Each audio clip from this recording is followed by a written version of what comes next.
नमस्कार, Delhi metro incident bulletin में आपका स्वागत है। ये नजर डालेंगे आज की ताजा ट्रेंड खबरों पर। अमेरिकी राष्ट्रपति जो बाइडेन की पाकिस्तान को बड़ी फटकार बताया। दुनिया का सबसे खतरनाक देश अमेरिका के राष्ट्रपति जो बाइडेन के एक बयान ने अंतर्राष्ट्रीय राजनीति में खलबली मचा दी है। उन्होंने पाकिस्तान को दुनिया के सबसे खतरनाक देशों में से एक बताया।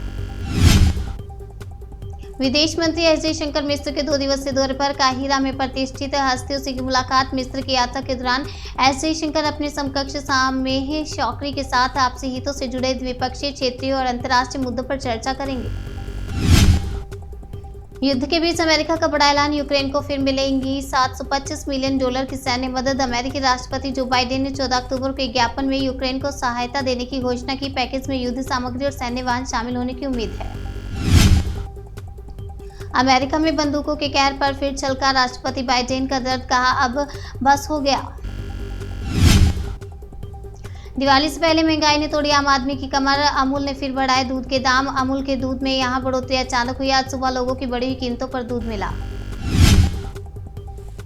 भुखमरी के मामले में पाकिस्तान और श्रीलंका से भी पिछड़ा भारत। हंगर इंडेक्स में गिरी रैंकिंग।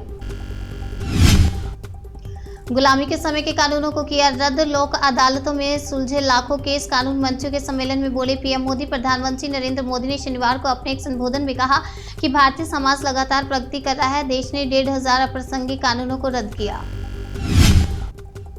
ग्रेटर नोएडा में किसानों के विरोध प्रदर्शन में शामिल हुए राकेश टिकैत। मुआवजे को लेकर रखी मांग। किसान नेता राकेश टिकैत शुक्रवार को ग्रेटर नोएडा में चल रहे किसानों के विरोध प्रदर्शन में शामिल हुए। उन्होंने अधिकारियों से किसानों की समस्याओं का निराकरण करने की मांग की।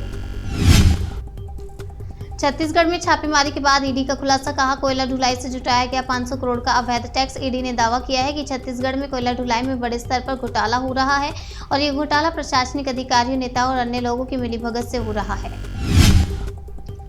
आतंकियों के निशाने पर कश्मीरी पंडित। शोपियां में पूरन कृष्ण की गोली मारकर हत्या। कश्मीर में पहले से ही कश्मीरी पंडित सुरक्षा को लेकर सरकार के खिलाफ विरोध प्रदर्शन कर रहे हैं। ऐसे में अब एक और कश्मीरी पंडित को गोली मारने का मामला सामने आ गया। उड़ान के बीच कैबिन से आने लगी जलने की गंध। मुंबई वापस लौटा आकाशा एयरलाइंस का विमान। जीएन साईं बाबा की रिहाई पर सुप्रीम कोर्ट का बड़ा फैसला। हाई कोर्ट के आदेश पर लगाई रोक। जीएन साईं बाबा को सुप्रीम कोर्ट से किसी तरह की राहत नहीं मिली है। कोर्ट ने हाई कोर्ट के आदेश पर रोक लगा दी है। जीएन साईं बाबा को अभी जेल में ही रहना पड़ेगा।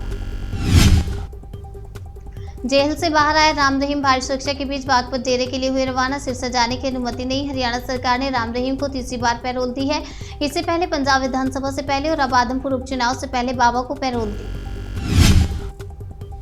छत्तीसगढ़िया ओलंपिक गेम्स में दिव्यांग भी दिखा रहे हुनर। इस महिला के खेल से हर कोई हो रहा हैरान। गुरबारी ने बताया कि बचपन से उसका एक हाथ नहीं है। खेल में भाग लेने के लिए शारीरिक क्षमता तो जरूरी है, लेकिन उससे भी बढ़कर हौसले का मजबूत होना भी जरूरी है।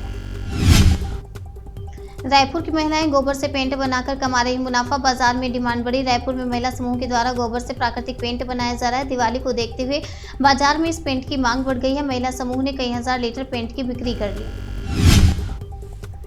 बेरोजगारों की पदयात्रा से अलर्ट हुई शिवराज सरकार। शिक्षक भर्ती के लिए जारी की नई गाइडलाइन। मध्य प्रदेश में सैकड़ों बेरोजगार युवाओं ने इंदौर से भोपाल तक पदयात्रा की थी, जिसके बाद से मध्य प्रदेश सरकार अलर्ट हो गई है। जिसके बाद सरकार ने शिक्षक भर्ती के लिए गाइडलाइन जारी कर दी। आदमपुर उपचुनाव के लिए आपने जारी की स्टार प्रचारकों की लिस्ट। 20 नेताओं के नाम शामिल। हरियाणा की आदमपुर विधानसभा पर होने वाले उपचुनाव के लिए आपने स्टार प्रचारकों की लिस्ट जारी कर दी है। इस लिस्ट में सीएम अरविंद केजरीवाल सहित आपके 20 नेताओं का नाम है। कोई भी जज लोगों को खुश करने के लिए काम नहीं करता। हिजाब बैन के समर्थन में फैसला सुनाने वाले जस्टिस गुप्ता ने कहा। जस्टिस हेमंत गुप्ता अपने अंतिम कार्य दिवस पर रस्मी तौर पर सीजेआई की अध्यक्षता वाली पीठ का हिस्सा थे। दिल्ली मेट्रो इंसिडेंट बुलेटिन में आज के लिए फिलहाल लेते हैं। तब तक के लिए मुझे दीजिए इजाजत और देखते रहिए नेशनल इंडिया न्यूज।